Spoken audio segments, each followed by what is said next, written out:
नमस्कार बंधुरा श्रावंतिका चैनले आपनादेर सबाइके स्वागत। आज आमि आपनादेर काछे शेयर करब एकटी निरामिष मुग डालेर रेसिपि। प्रथमे कड़ाईटा गरम करे निये ताते दिते होबे 150 ग्रामेर मतन मुग डाल।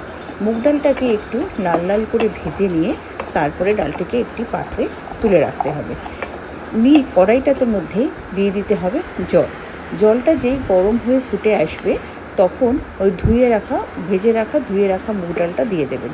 दिये গ্যাসটাকে পুরো কমিয়ে দেবেন। কমিয়ে দিয়ে ওর মধ্যে দিয়ে দেবেন পরিমাণ মতন লবণ দিয়ে ও ডালটাকে সেদ্ধ হতে দেবেন। ডালটা সেদ্ধ হওয়ার জন্য আপনারা এটাকে ঢেকে দেবেন। ঢেকে দিয়ে গ্যাসটাকে পুরো কমিয়ে দিয়ে ডালটাকে সেদ্ধ হতে দেবেন এবং মাঝে মাঝে ঢাকনা তুলে নেড়ে নিয়ে দেখবেন যে সেদ্ধ হচ্ছে কিনা। যখনই দেখবেন ডালটা বেশ সেদ্ধ হয়ে এসছে তখনই ডুবো ডুবো করে কেটে রেখে কুমড়ো ওর মধ্যে দিয়ে দেবেন। কুমড়োগুলো যেন লাল এবং সুন্দর হয়, মিষ্টি কুমড়ো হয়। অনেক সময় কাঁচা কুমড়ো পাওয়া যায়, তো কাঁচা কুমড়ো দিয়ে করলে রেসিপিটা ভালো হবে না, তাই এটাতে পাকা কুমড়ো ব্যবহার করবেন।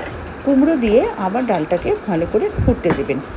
যেই কুমড়োগুলো একটু সেদ্ধ হয়ে আসবে তখন তার মধ্যে দিয়ে দেবেন 4টে কাঁচা লঙ্কা চিড়ে আর একটা টমেটো।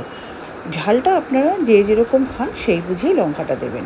আমি 4টে লঙ্কা ব্যবহার করেছি। ডাল আর লঙ্কা দিয়ে যেই সেদ্ধ হয়ে আসবে তখন ওর মধ্যে দিয়ে দেবেন ছোট 1 চামচের হলুদ দিয়ে ডালটাকে আবার একটু ভালো করে ফুটতে দেবেন। ফুটে ডালটাকে আপনারা নামিয়ে রেখে দেবেন। তারপরে কড়াইতে সর্ষের তেল গরম করে তার মধ্যে দিয়ে দেবেন জিরে, একটা তেজপাতা আর 2টো শুকনো লঙ্কা এবং জিরে তেজপাতাটা যেই একটু ভাজা হয়ে আসবে তখন ওই ডালটাকে ওর মধ্যে ঢেলে দেবেন। ঢেলে দিয়ে একটু নেড়ে নিয়ে ফুটতে দেবেন। গ্যাসটাকে কিন্তু এই সময় আপনারা বাড়িয়ে রাখবেন, কমিয়ে রাখবেন না, ভালো করে ফুটতে দেবেন। তার মধ্যে দিয়ে দেবেন একটু 1 চামচ চিনি। চিনিটা অপশনাল, আপনারা যদি মনে করেন চিনি খাবেন তো দেবেন, নাহলে নাও দিতে পারেন।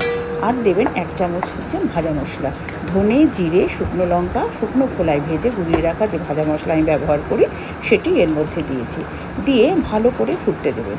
ভালো করে ফুটে যেই একটু ঘন ঘন হয়ে আসবে তখন ডালটাকে আপনারা নামিয়ে দেবেন। ডালটাকে নামিয়ে তার মধ্যে উপর থেকে দিয়ে দেবেন একটুখানি ঘি। আমি এতে ঘি দিয়েছি। নিয়ে এই ডালটা আপনারা ভাতের সাথেও খেতে পারেন বা রুটির সাথেও খেতে পারেন। ভাতের সাথে যখন খাবেন গন্ধরাজ লেবু দিয়ে খাবেন, দারুণ লাগবে।